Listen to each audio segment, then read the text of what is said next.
been trying to hold on to his legacy at United? And starting to make my weekends a lot better, put it that way. So yeah, I think he's done a fantastic job to galvanise the teams, to get them back in a position to find himself in now, to be winning football matches again, and not just putting a smile on my face, but a lot of people's faces. Do you get the feeling that the story, the narrative has shifted since Michael Carrick has come into the job, that actually Manchester United, whether it's Carrick or not, might be back on the road to success?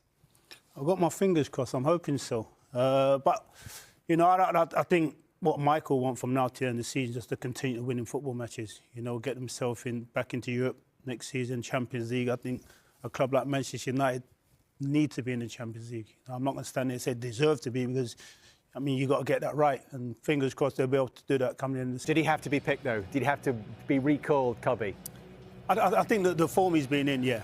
I think he's been in brilliant form. And however you look at it, you know, if you take away a lot this season, previously he's been fantastic. For such a young man in that position, he finds himself with so much time on the ball, he's comfortable, he'll get on it wherever he wants to get on it. And, I mean, just getting back in the team and the way he's played, I think he showed a lot of people that his mentality is right.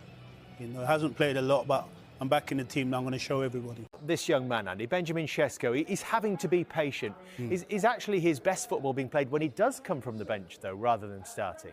Young man, very young man coming into a new league, coming to a club like Manchester United. And I've been thinking about it. I was very fortunate. When I went to Manchester United, Cantona, McClear, Hughes, I could learn off these guys. Great experience, fantastic players.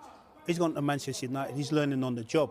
And it is tough to go into the Premier League your first season and expect to score goals. So when he does come off the bench, you know, in Bremo's took all the knocks for 70 minutes or whatever it may be, he comes in a little bit easier for him. What about Bruno, leading from the front?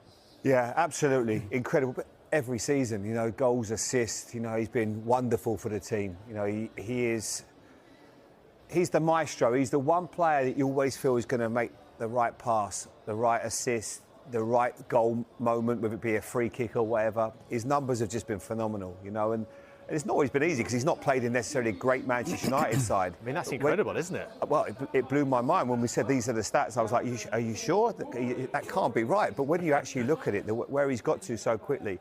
But no, it's frightening, you know, and I love it. And I'm sure, Andy, as a centre-forward, you would have loved to have played with. You played with some great midfielders. Yeah, I was just about to say, I played with some quality midfield players, you know, had the opportunity to pick a pass. But when I watch this individual play, people say, would he get in your team or whatever? I think he'd have a chance to get on the bench, yeah. You know, I played in a great team. I mean, but he is an individual that you could definitely play in the same team as Great Chance. I think for his form, you know, I think we all know Stanley, he's had a tough season. But the thing with H is he's never given up. Never given up, you know. He stood like a rock when he wasn't in the team, when he was getting questioned, not just by managers, by fans and all that. And look at the position he finds himself in. Deserving of a new contract, do you think, as well? Yeah.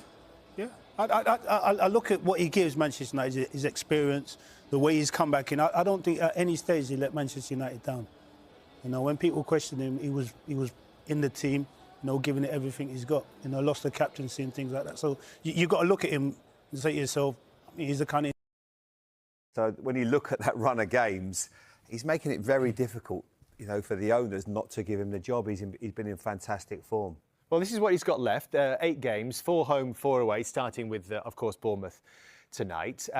If they do manage to complete this job, Andy, and they do finish third, some people are even saying they could finish in second place. Does that mean he has to get the job?